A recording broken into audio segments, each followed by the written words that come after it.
Hello, YouTubers. Alaska Prepper here. So, I recently had a chance to meet with an owner operator of a long term food storage company, which you see here, Eden Valley Farms.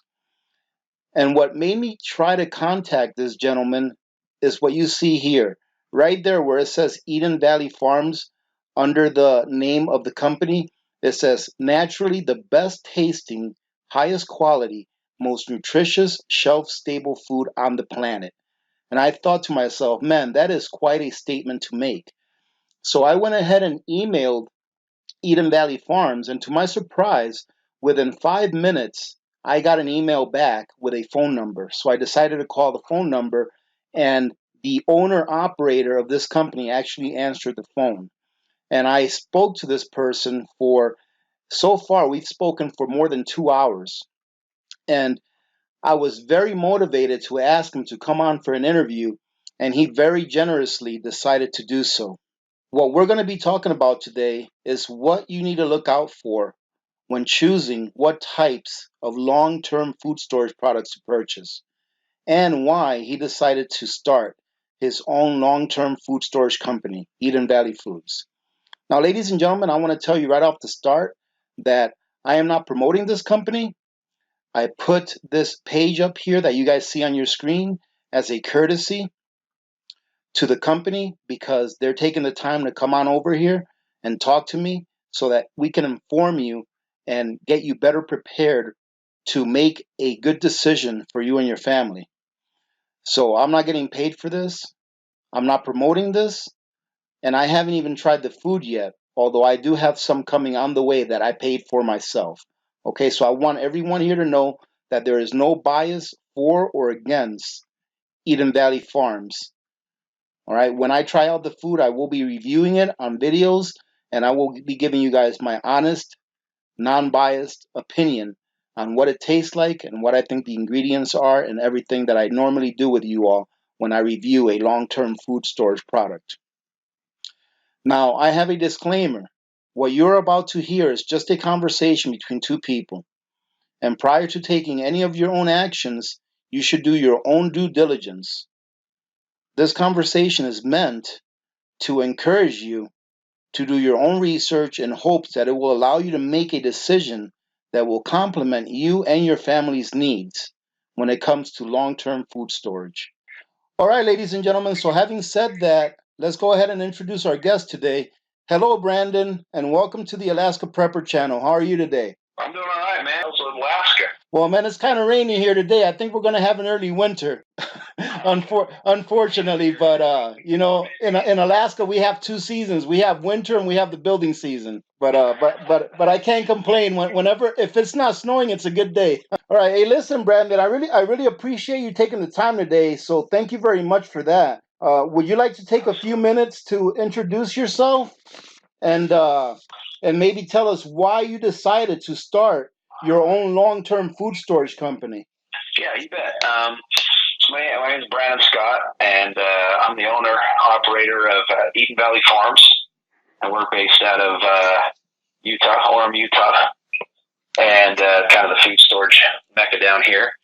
And I used to work for Toyota, and I retired from Toyota in 2010, December 31st of 2010. But more importantly, I kind of woke up to, I guess, those people who are awake, or those people in the preparedness community or whatever know what that means to be awake. Maybe Right. your listeners probably do. Yeah, they all do. But yeah, I woke up. I started realizing there was a problem back in 2007 as I worked in the finance and banking world, and I was noticing a huge pattern and some problems. So I started researching, started reading books, if you can imagine that, and watching documentaries and reading books, and I found a huge problem in the economic landscape, the specifically banking, Right. and the banking industry, and the debt and the loans, and so I woke up pretty quick and pretty violently, and I started making huge adjustments in the things that I did. And I started obviously prepping and focusing a lot more on my preparedness items, and what I needed to do because I was telling people that the collapse was coming in 2008, and they all thought I was crazy.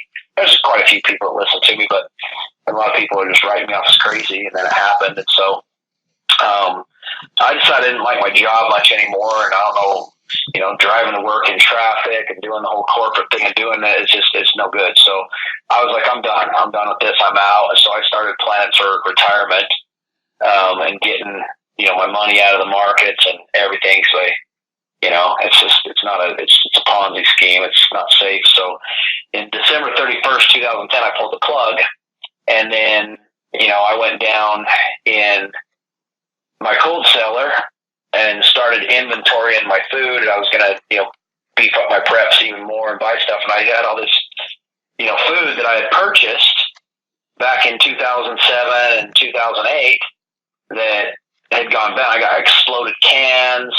I got stuff that's rancid, gone bad. Like, I'm starting to read labels. I'm looking at what's in this stuff. I can't pronounce these words. I'm like, what? Why is this food bad? I spent a ton of money on all this food for my family, and it's not even good. And I'm like, this is a problem. So, like everything else, I've been researching since 2007 and found out that it's all just a bunch of garbage, from you name it. Everything's a lie. And so I started researching the food industry. And I started going to facilities and plants and manufacturing facilities and asking questions and reading labels and going to food shows. And I just quickly found out that the industry looks very big. Like, there's all these different companies all over the place selling food, but there's only a handful of manufacturers that actually make the food. There was one giant manufacturer that made like the worst food, and they were supplying over half the industry with all their food. And the only difference was a different colored bucket, a different colored label, a different color, just a different marketing strategy, maybe some different lies printed on the outside of the buckets and the cans. But they were making the food for the majority of all the industry. And I addressed a lot of these concerns with people, and they just kind of zip their lip, tell them that we're not interested in hearing about that. We don't want to hear that. But I ended up meeting, it was one of my best friends now, and he's actually a food scientist.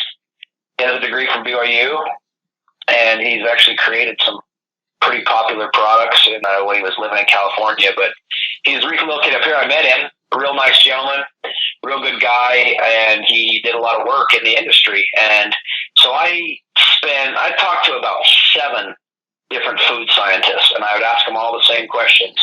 And I would ask them what's going on with this. And my food scientist friend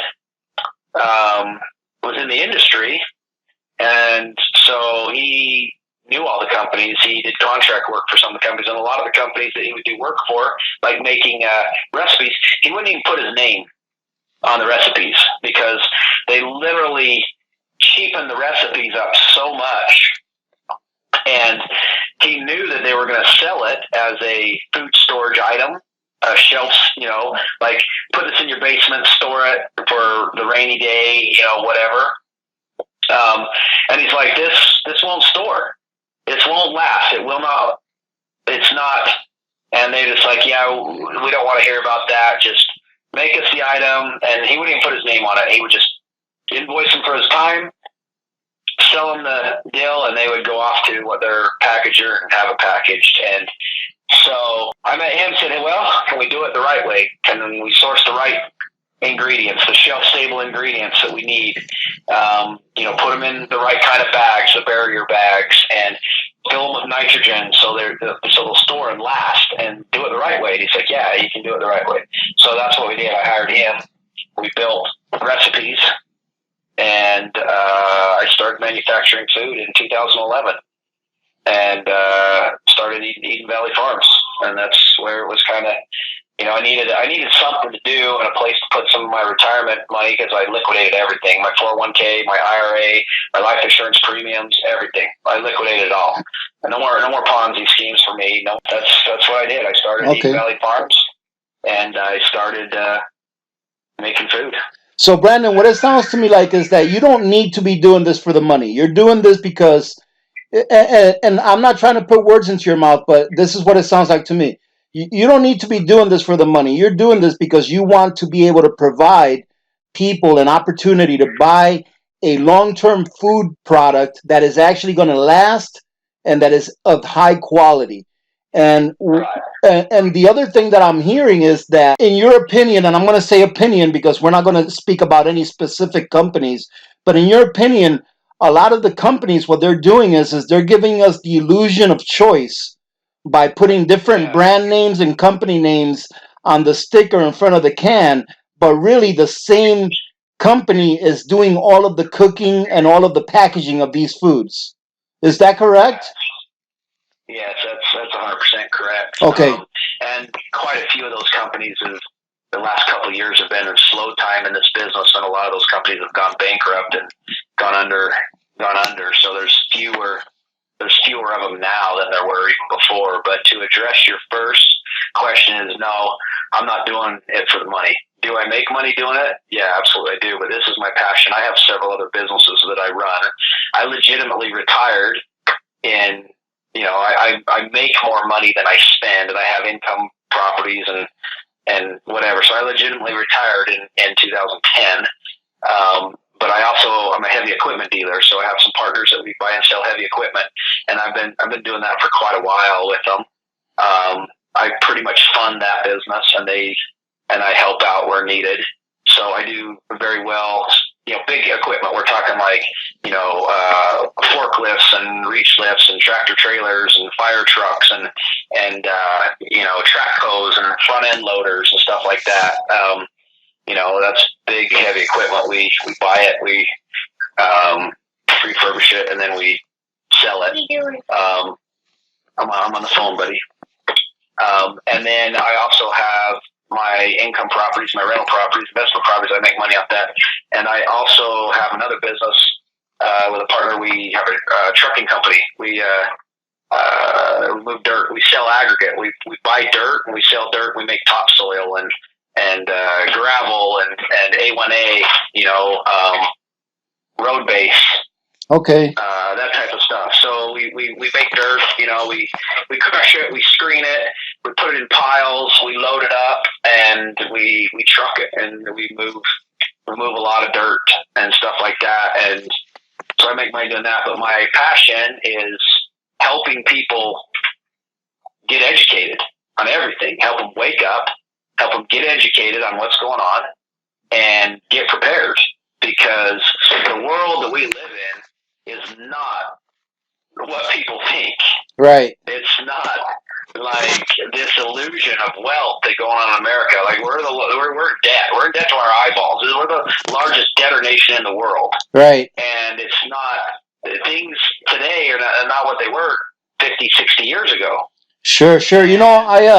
We've got big problems. I heard a really good quote today. I forgot where I heard it from. It was from some news outlet on the internet, and the gentleman was saying that the U.S. economy is doing so great that it costs us $1 trillion in deficit a year.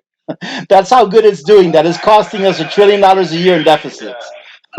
So yeah, I agree with you. Looking at the consumer debt today, I was teaching a friend of mine about gold and silver and just the value of things and what's going on. And I went to the USDebtClock.org and I walked him through and showed him how to do some analysis. And the consumer debt, Americans' consumer debt right now is at $19.77 trillion. Wow, that's incredible. That's 2008. Wow. Hey, Brandon. So, Brandon, can you educate our audience? Why is it important to have food storage and preps put away if there is an economic collapse? Because a lot of people can't grasp or understand the correlation between having an economic collapse and food disappearing off the shelves. Yeah. There's first of all, we don't even grow enough food with all the government regulation and all this with Monsanto and all the insanity that's going on in the food industry. We don't even grow and produce enough food in America to feed the people. Like 325 through 324 and some change, 325 million Americans. We don't have enough food to feed them. We rely on food that's being imported and whatever. We don't grow enough to feed the people. So we have any type of a crisis. We got a currency crisis coming. We got an oil crisis coming. There's all kinds of problems coming. When we get any one of these crises that comes to the shores of America, the grocery store is going to be out of food, like literally in days. Right, I agree. Everybody's going to rush down there to get it. There's most people don't have a backup plan, and I'm telling you, if trucks stop moving, these cities will be empty. The grocery stores will be empty. There will be no fuel. There will be no food. There will be riots at the grocery store, and there's not enough food to feed the people. Right. It's a fragile system. People don't realize, like even the food storage industry, it's like it's a boutique world. It's fragile. Like literally, if we get one crisis, people are out of food, because most of these companies that sell food online that have the appearance that there's these big giant stores because they're e-commerce site, they don't have any food on hand.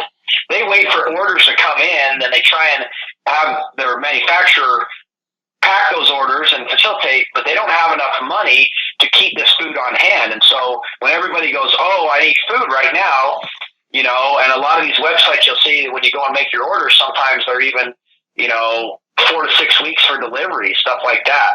Right. So even the long-term food storage industry has a just-on-time delivery system. Yeah, absolutely. Wow. Most of these companies, they don't even have the money or the capital to. You can't keep $500,000 or $1 million worth of food in inventory because they don't have the money. And, right. And which is why they went out of business. Look at all the big names that went out of business in 2017 and 2018. I mean, there's a specific company that's been in business for 30 plus years. They're out of business now. The CEO of that company's my neighbor here, because this is like the food storage mecca down here in Utah. Right. But this company here has been in business for 30 years, and now they're out of business, and they took down in bankruptcy. We're talking millions and millions of dollars in bankruptcy. Well, wow. How come they didn't have anything paid for? Why? And I personally know my food scientist and his business. When this company went down, they got him for $70,000. Wow. So they got people for a lot of money. They stung a lot of people in the market. But why is that the case? You know what I mean? Wow. These companies don't have the money. They're not sitting on inventory. And when the demand comes and the rush comes, I mean, I can just tell you, like, I'm to the point where I'm starting to run out of food. I always have inventory on hand. I'm ready to go, because it's my safeguard. It's my backup plan. And with this last couple of months, it's gone on these earthquakes that hit California and the earthquakes that hit Oregon. I'm almost out of food. Like, I'm playing serious catch up right now because I've run out of 10 different items and I'm out of food. Wow. I just ran right out of food and I was down to the bare bones.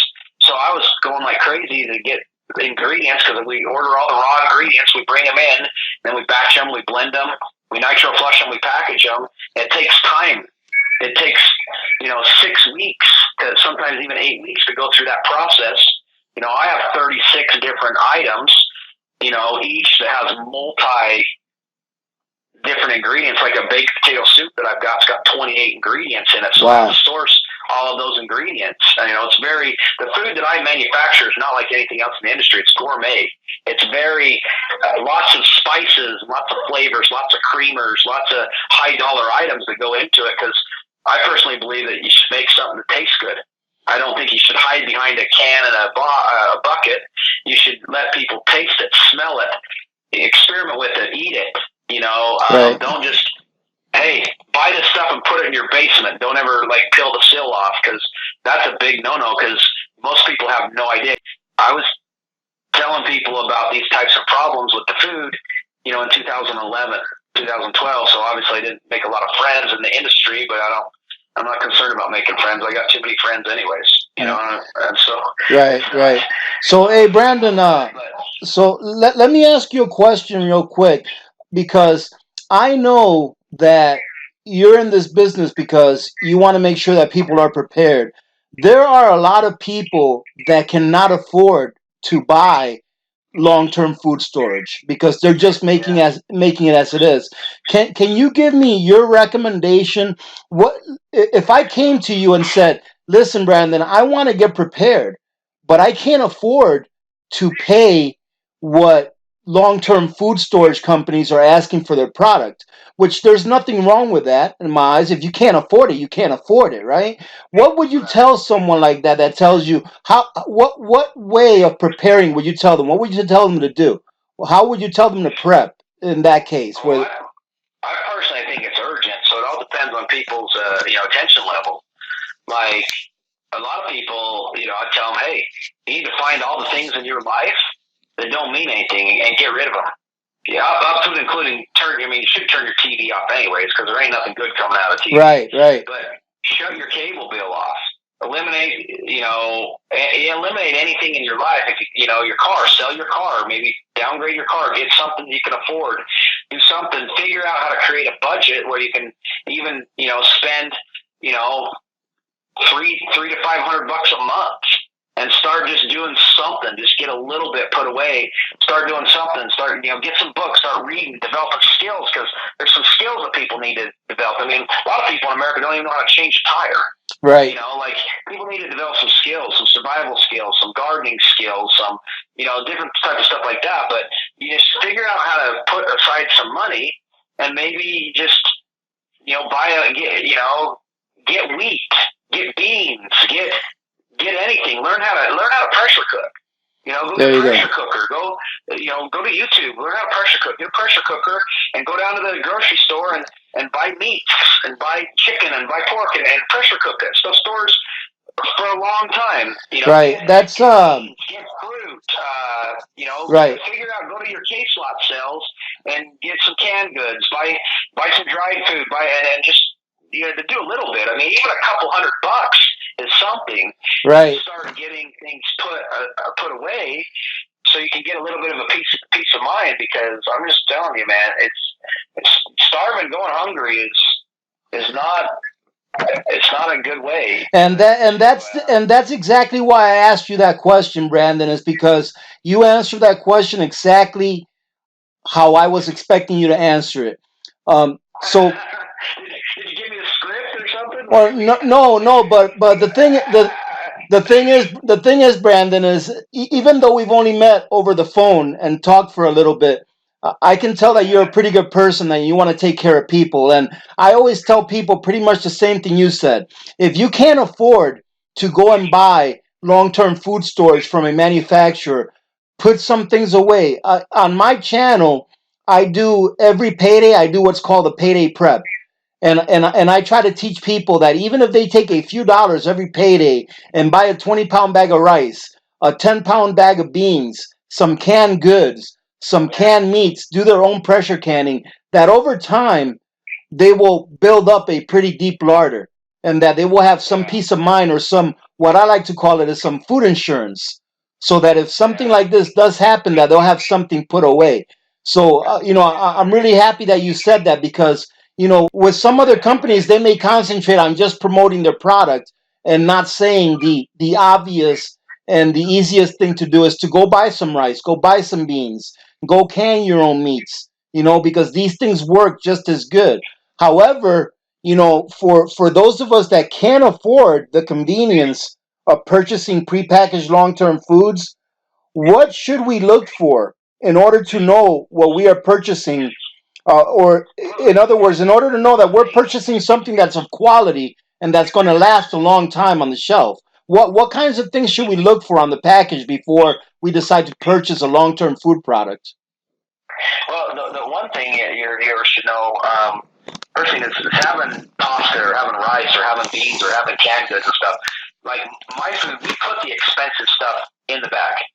We don't charge an expensive price, but our food's probably 3 to 4 times more expensive to manufacture on the wholesale side than any of our competition. But our prices are 20 to sometimes even 50% less expensive. And that's just because we don't have to have a 200% markup or 150 percent markups like crazy. But if you've got those types of items, you've got the peppers and the powders and the creamers and the flavors and the baked apple flavor and the crushed burgundy wine powder and the Tabasco, all that stuff's in the bag. You can take those items and you can add them and bulk up our items that are in the bag, and now you can feed double the amount of people and actually have something that tastes good, Right. flavorful, and it tastes good.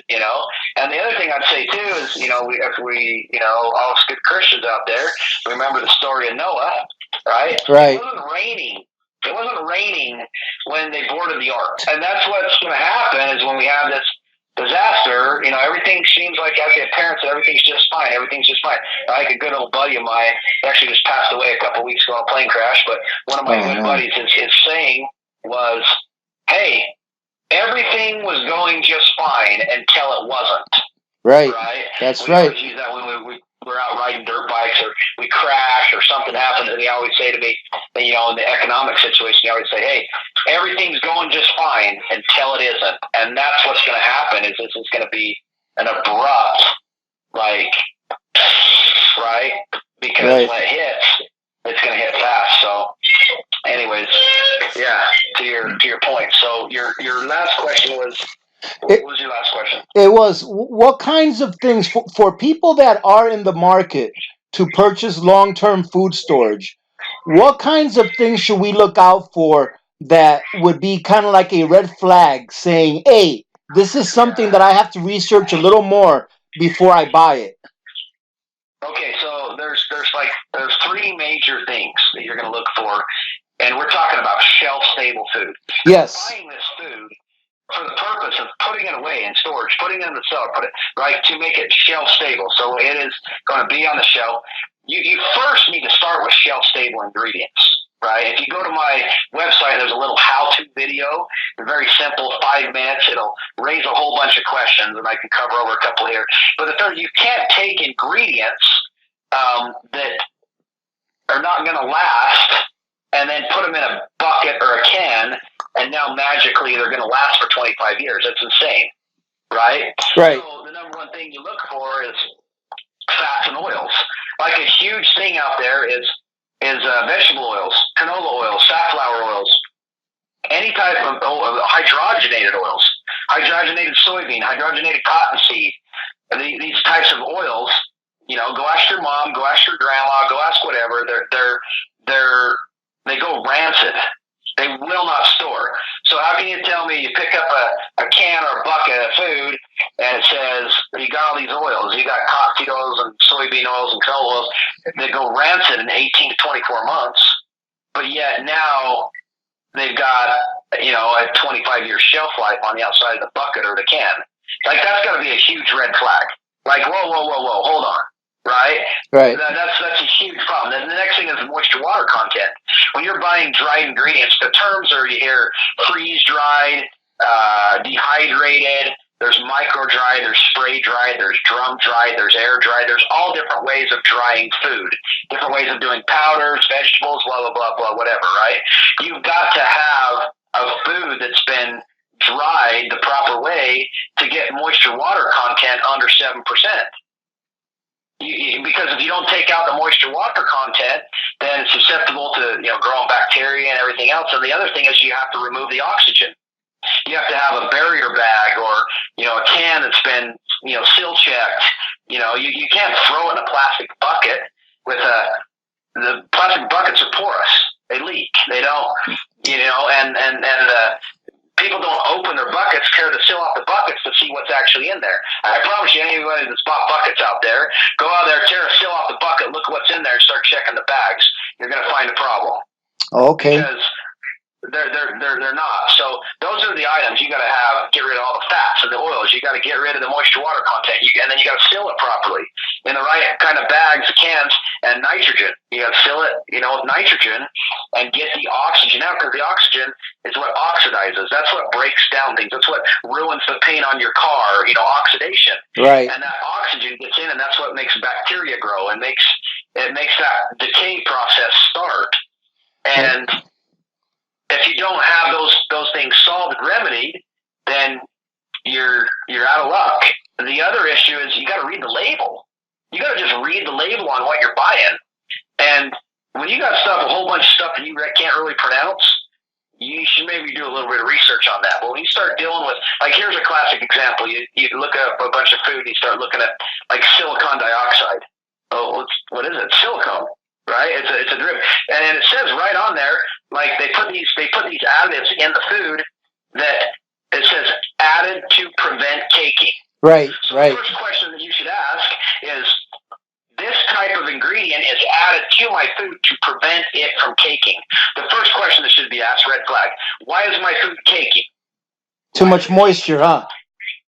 Too much moisture, too much oil, too much. There's a whole bunch of reasons why, but why is my food caking? And if there's still oxygen in the can or in the bag or whatever, why are the ingredients breaking down? You see what I'm saying? Right. Like, this is the problem. Then you look at certain, like you have any food storage company out there that's selling by calories, like calories. You should instantly look at that and say, where are these calories coming from? Okay, they're selling granola. What's the number one, Rudy? What's the number one ingredient in granola? Like, to make granola, you need what? Probably oats. Well, you definitely need oats, but what makes the granola come together? Oh, brown sugar. You can actually, they're smart. They even have brown sugar in there. I've eaten a lot of granola. Yeah, but the main problem is the oil. The oil. That's right. The oil. Right? Right. Wait a minute. Why do you have oil? You can't oil in granola. Oil goes rancid. Huge red flag. The other thing is you'll find sugar water, call it Tang or sugar. Like, why are you fruit drink, orange fruit drink, or fruit punch fruit drink? It's sugar water.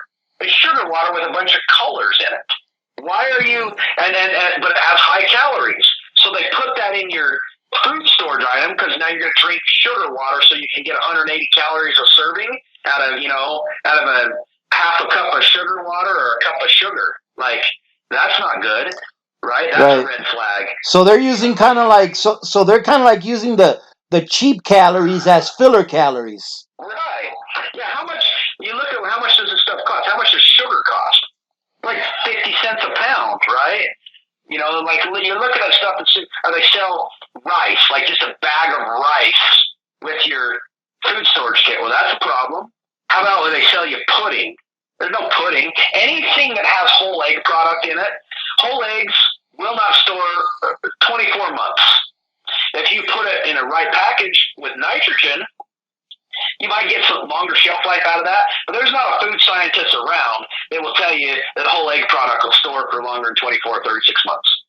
Well, that's a huge red flag. Why is there whole egg? Why is there all these oils?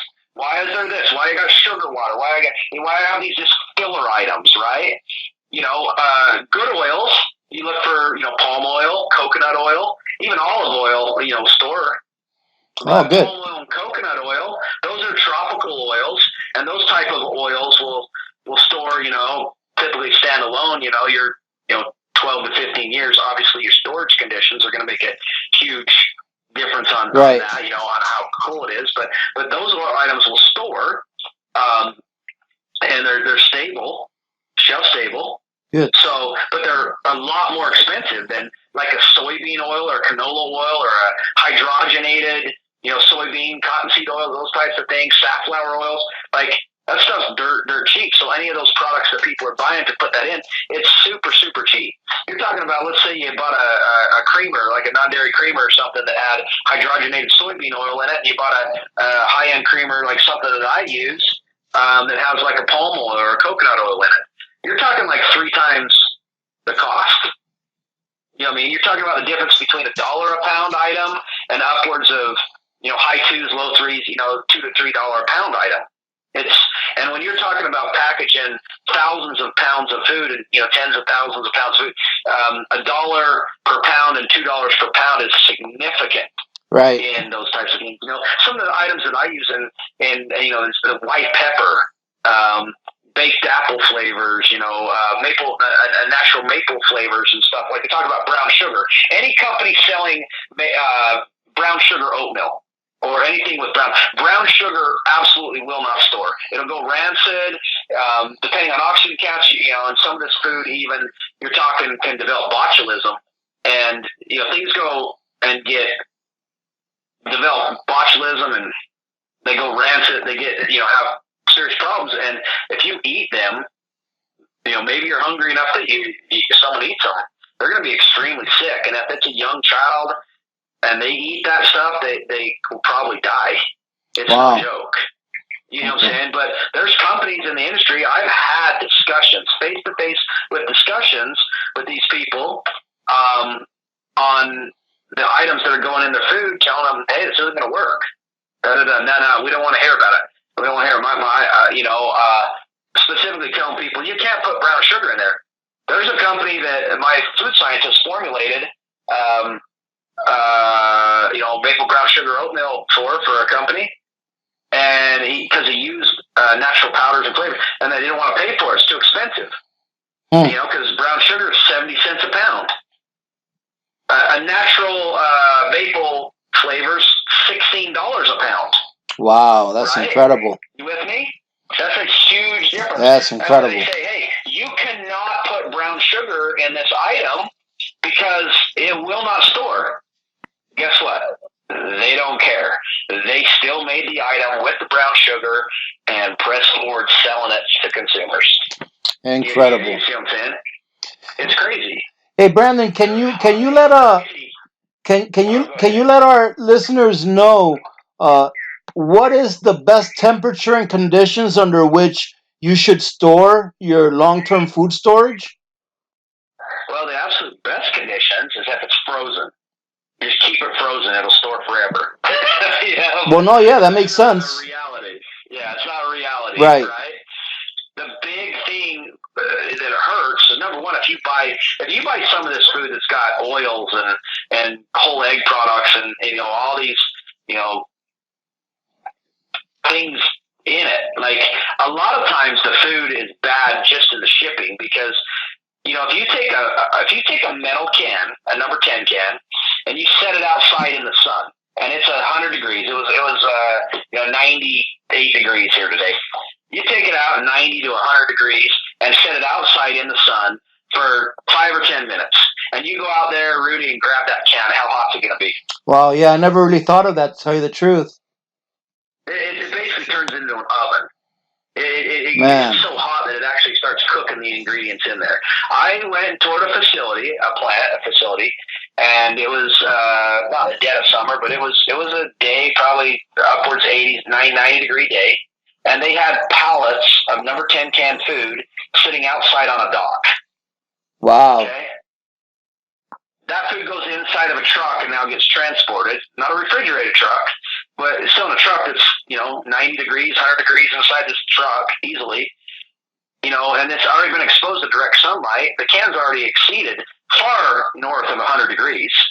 The ingredients in this can has already started to break down. It's already started to cook. Right.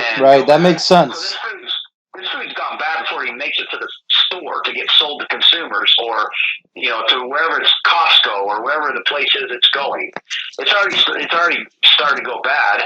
And the ingredients that were put in the can in the first place were not even the correct ingredients. So you can see how these problems develop. And what happens is with this food at these high temperatures is even if it doesn't go bad or start, the caking process or the cooking process or going rancid or whatever, even at that point, it still knocks the nutritional value. So high levels of heat and constant hot, it will knock the nutritional value out of this. So let's say maybe it still is good in 5 years or 10 years. The nutritional value is not going to be there if it's been stored at high temperatures. People who put their food in the garage, you can't store food in the garage, especially these types of items. They'll be gone, instantly. They're gone as soon as it reaches those temperatures. So the optimum temperature, that's reasonable, obviously, 55 to 65 degrees is optimum, but probably most people who have basements or something, you can easily achieve a 60 to 70 degree. Okay, that's great.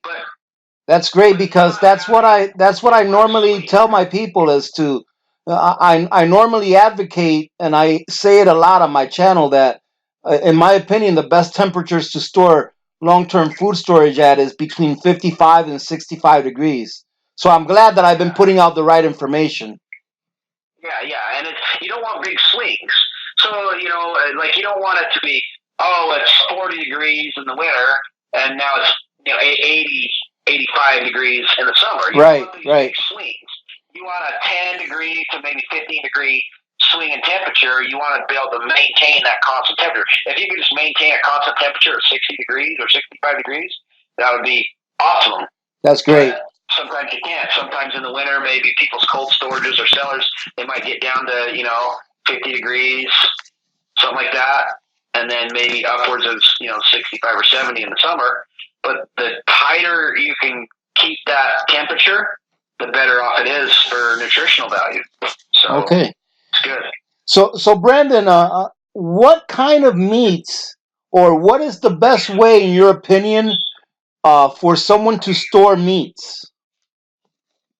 So the most effective way, I mean, when you start getting into dehydrated meats, freeze dried meats, it's just the stuff's ridiculously expensive. Right. One problem is it's crazy expensive. Number two problem is your body, like a freeze dried meat or dehydrated, your body doesn't digest it that well, and so the nutritional value that you can actually pull out of it is not, it'll kind of funnel through you, so it's not as good as just eating a cooked steak in front of you or a piece of beef jerky or something, but it's not. The nutritional value is not as well. And the other problem is like with freeze dried meats, they don't store long term. So the most cost effective, absolutely best, longest term, most nutritional value, everything, and most cost effective is get online or go down to the store and buy a pressure cooker. Excellent. Go down, get on YouTube, learn how to pressure cook. Go down to your store and buy, chicken for $1.50 a pound, or go get hamburger, go get pork, go get whatever, beef, meat. Put it in the bottles like your mom or your grandma used to do, and pressure cook the meats. Keep them out of direct sunlight, and keep them in your cold cellar at that same temperature, 60, 70 degrees, 55 to 65 degrees, whatever you can. And those meats will maintain their taste. They'll maintain their nutritional value for upwards of 10 plus years. That is great news. That is, hey Brandon, I'm starting to think that you're my brother from another mother, because we're both on the same page, man. We're both on the same page. The alternative to that is if you don't want to go get the pressure cooker, you don't want to get the meat and do that. The alternative to that is go down to your Costco or your Sam's Club or your grocery store and buy the canned meats, in the metal cans. Right. Because those meats were put in the can. They were then cooked and canned in those, and they're vacuumed. They're vacuumed down and they're sealed. And if you keep the canned beef, canned meat, tuna fish, canned pork, those things in a can that you can just buy right at your case lot sales or Costco, canned turkey, canned tuna, all kinds of stuff you can get. Right. Keep that stuff in the same storage, and the nutritional value is great, and you can store that stuff for upwards of 10 years. I've seen stuff in a can that's been stored properly, or that's upwards over 10 years old, still good. Right. I was at a gentleman's house yesterday, consulting with him. He's got food storage that's upwards of 20 years old. Anywhere from 6 years old to 20 plus. He's got some items that are over 20 years old. He just moved his house. He wants me to come in, go through everything with him, tell him what's good, tell him what's bad, throw it out, and he wants to redo everything. And there's quite a lot of food here. But I'm looking at stuff that he's had in there for well over 10 years. Canned good stuff, still good. I'm showing him this stuff's still good. Excellent. It's still good. Excellent. And I think I think like that. yeah, I think what it comes down to, like you said before, with the canned items, and even if you canned it yourself at home, is to make sure that you keep them in a room that's got a temperature range, between 55 and 65, and it should last you a very long time. Yeah. And like you said, keep sunlight out of them. Yeah, no direct sunlight, and maintain a very moderate temperature zone there without big spreads, and it's you're good to go. And it also rotate. You're right, right. Eat stuff, rotate through it, buy fresh stuff. It's not super hard to do. Right. Make it a lifestyle. So Brandon, let me ask you a couple of things about your specific company, Eden Valley Farms. So, Yeah. am I correct in saying that all of your meals that you sell are all vegetarian, that none of them contain any kind of meat proteins or any meats? Well, we don't put the meats and stuff in there, but we have a lot of natural types of like say for example our chicken rice pilaf or something. We use a chicken broth. It's from real chicken. Um, Okay. we don't put the meats and stuff in there because it ruins the shelf life. Right, and I was So going to now say, and that's why you don't you do take it because of what you like said. right, you take like a white bean chili or a mango habanero chili that we make, and we throw meats and stuff in there. Well, the mango habanero chili is extremely dry. Doesn't have any oil in it. And under the right storage conditions, this stuff will store well over 20 years in the bags that we use with the nitro. But if we take and throw meat in there, now you're going to be limited to like a 5 to 7 year. With the nitro in there, you might get 10 out of it, but you're still limited to the storage life. For doing that. So it doesn't make any sense to do that when you educate people and say, hey, go buy canned meats or go pressure cook some meats and do it the right way and Okay. get it, get it that way. And another question, Brandon, is on your site here. It says that all of your foods are GMO free. Is that pretty Yeah. conducive of the entire industry, or when you see that No. label on some other packages, should you be worried about that? No, the problem with that is we source the ingredients. I source the ingredients myself. My food scientist, taught me a whole bunch of things about that, and I source them. I ask all the questions. So when I call these companies to find out about their food, I call and talk to the food scientist, and I ask them all the questions. Like, hey, is that stuff in that bag the same as the stuff in that bag? So, but there's the government's involved. It's like the government's involved in every aspect of everybody's life. We're talking about Right. is it certified non-GMO? Is it certified organic? Is it certified? I mean, I've got it like here, for example, go to a farm. You go, oh, I got some certified organic chicken here. Well, what's the difference between the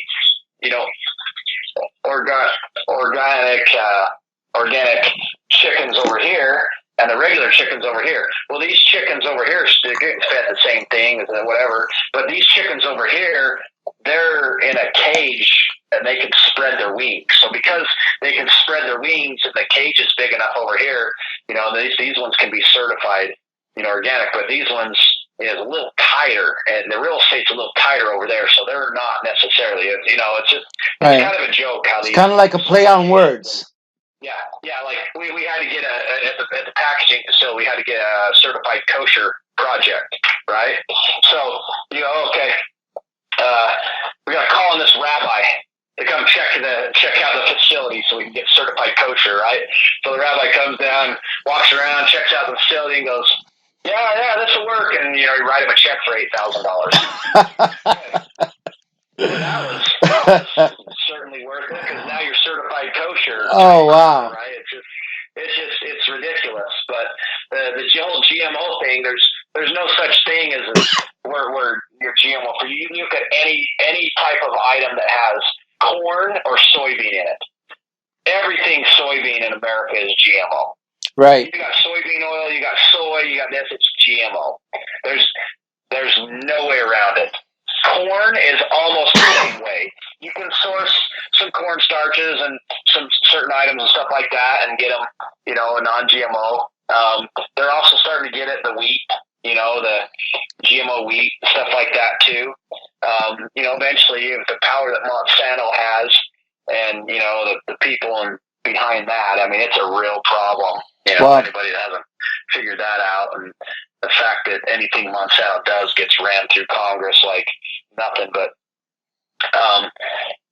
sooner or later, there's probably no way to get around that. But right. You literally have to call these places and ask them, are these ingredients this? Are these ingredients that? But the problem with it is the food out in the industry, where people are saying, hey, we're non-GMO or this, the cost of buying ingredients that are certified non-GMO or certified organic, or the cost of those items to get that certification on it. Like, for example, a company that I get one of my ingredients from, I call it the food scientist, and I say, hey, I need to know what the difference, because she sends me a certificate of analysis called C of A's. So I say, send me a certificate of analysis with the specs, because I need to find out if this ingredient, number one, will even, get a passing grade to even make it. Is it shelf stable? Second of all, if it's shelf stable and it has the right, ingredients and stuff like that, then will it work for the project that I'm doing? So I have to have a C of A, so you can, make sure that it's going to work. And so I get the C of A. I talk to food science. I say, okay, I need to know if this particular product in this bag, let's say for $4 a pound, is it the same ingredients that are in this bag for $6 a pound? Yes. So the stuff that's $6 a pound is the same as the stuff that's $4 a pound. The only difference is the stuff that's $6 a pound has a certification non-GMO or certification, organic or whatever on it. Wow, incredible. Because you got to pay for that, right? Right. So those types of questions you need to ask. Now, I need to know how to ask them because, number one, I've been educated by a food scientist for years and years and years. Number two, I source all the ingredients, and I'm a hands-on guy. I'm a hands-on owner-operator of food operation, and because that's what I want to do. I want to provide a great tasting, high-quality product for the end consumer. I don't want to be the biggest. I don't want to make the most money. I already made a lot of money. I don't care about that. I want to create the best tasting, highest quality product that I can for the consumer at the best possible price, and that's it. Okay, great. That's what my MO is. Well, sounds good. Well, Brandon, I'll tell you what, we're pushing on an hour over here, and I want to be respectful of your time. Well, do you have any final thoughts? Anything you want to go ahead and tell the people that are listening? My final thoughts would be the most valuable thing that any person can invest in is their education. Okay? Very good. You've got to get educated on what's going on in the world. You've got to figure out how economies work, how economics works. Simply put, Keynesian economics. What is it? Right. What's Austrian economics? Austrian economics, right. Money versus currency. What's money? What's currency? Where's the manipulation? How does how do banking systems work? How do the bankers keep everybody a slave? How do they steal your money? Money and currency or whatever it is. All that is it's just a store of your time. You right. spend time and labor to make money or do whatever, and you get money for that. And all that is a representation of your time. It's a store of value for your time. That's right. And you learn how the bankers work and how the Federal Reserve banking system works and how the global banking system works, from the ECB to the IMF to the World Bank to that little bank over in Basel, Switzerland called the Bank for International Settlements. You learn how the system works, and then you can figure out how these bankers are constantly screwing the global people over, screwing over Americans to keep them a slave in the system. Right, they're stealing your wealth. How the system's game. They're stealing your wealth, and they're keeping you a slave, and you can figure that out, and you start preparing for that. You've got to know that we're not going to be able to continue to run trillion-dollar deficits. Right. You know what I mean? Like, our government spent $4.4 trillion already this year. Yes. You know what I mean? Like, how are you going to keep running deficits, running these things? Because sooner or later, the people who are owed the money are going to want their money back. That's right. They're going to want property. They're going to. I mean, we've got over $22 trillion in bond debt. What's the root word? Bondage. Right. So when this money has to be paid back, whose property is leveraged? What parts of America are leveraged, and how is it going to be satisfied? Exactly. It's going to be satisfied through us, the taxpayers. It's a problem, and so what I'm telling people is, I always tell my friends, everybody, I say, look, a man will reach, man or a woman, doesn't matter, a man will reach total enlightenment when he wakes up and realizes that everything around him is an illusion. Come pummel Warner. Sorry, my little boy needs me to go beat up my other boy because they're picking on him. So it's all right, man. But I say, hey, a man will reach total enlightenment when he wakes up and realizes that everything around him is an illusion. And anyone who's awake and sufficiently awake starts asking questions about logical things. Like, how does this work? Like, why are we standing in line? You're standing in line. Get out of line and ask yourself, what are we standing in line for? Why is everybody doing the same thing? What you need to be doing is doing the opposite of what the masses are doing. Right. And right now, everyone thinks everything's hunky-dory. What should you be doing? You should be prepping. You should be buying bullets. You should be buying things that right now that people don't think have value. Because right. What's going to have the most amount of value when everyone finally realizes a ship has a bunch of holes in it and the frickin' thing's sinking because we just hit an iceberg or whatever, right? Right. So what are people going to be thinking then? I like to tell people that I have that conversation with, I like to tell them, sit in your lazy boy in your living room at home and make believe that the lights went out and that they're not coming back on. Now look around and ask yourself what really has value in your home. Does that flat screen TV have any value now that there's no electricity? No.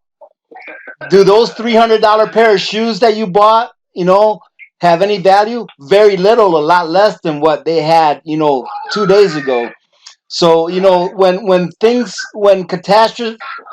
catastrophes happen or life-changing events happen, the value of the things that you have change depending on what it is that you have. So yeah, I'm right on there with you. People do need to wake up. They need to understand that when the balloon pops, that the government's not going to be there to take care of them, and that in reality, the government was never meant to take care of us. That we have to be responsible for ourselves and our families. That's a slave society. If people think the government's supposed to take care of them, that's right. I agree with you. He that giveth can certainly taketh away. That's right. You're 100% right when you say that. That's right. That's right. So I would say people invest in their own education, get enlightened, get their minds open, pay attention to what's going on. And then you'll know what you need to do. You need to get prepared. You need to get some prayers. You need to live within your means. You need to get out of debt. You need to be good people. Stop digging pits for your neighbors. Stop freaking chasing after false idols and wealth. It doesn't make you happy. That's right. There's so much more to life, than that. And when you're stuck in the rat race and you're a slave, and all you got to do is you got to get up and go to work every day. Why? So I can pay bills. Why? Why do you have all these things that nobody cares about? All this stuff that all you have to do is you're paying interest. You're paying, you're taking depreciation. You're paying interest. You're losing money, and to have what? Nobody gives a crap. Really, no one cares about what kind of car you drive or what kind of truck or your boat or you live in a nicer house than them. Nobody really cares. Right. But when it comes crunch time, when it comes down to, hey, I need to figure out how I'm going to survive, how I'm going to eat, how I'm going to have some skills. Like, that's where the rubber meets the road, right there. It's right. Like, hey, what am I going to do to survive? You see what I'm saying? Where are those skills now? What am I going to do? So I think it's a big problem in America for sure. Yeah. And I think people need to wake up to it. And that's why I always tell my community, I always say, I wish there were 10,000 more, prepper channels out there, because we need more. I don't consider my channel as a competition to other channels. I wish there were 1 million more prepper channels out there, because that means that more people would be awakened to the fact that they need to prepare. So, hey, listen, Brandon. It's crazy in America when people have to get their education on YouTube and, yes. and alternative media and everything, right? I mean, I was telling, it's like another quote that I like to say is we're talking about the illiterate of the 21st century, right? Because we're talking about people that grew up in the hood, or people can't read or can't write, they can't be taught, But the illiterate of the 21st century is a total different deal, because the illiterate of the 21st century are people that don't have the ability to learn, unlearn, and then relearn.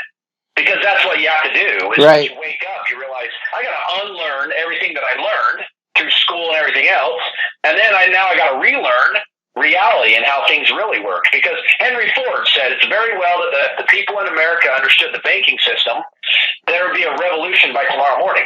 Right. Yep. So that's my point. Is I used to work in the finance and banking industry. I figured it out in 07, and I was like, we gotta fix this. So, but Yep. anyways. Yep. Yeah. Many good points, man. Many good points. Yeah, Rudy. Hey, Brandon, let me thank you, man.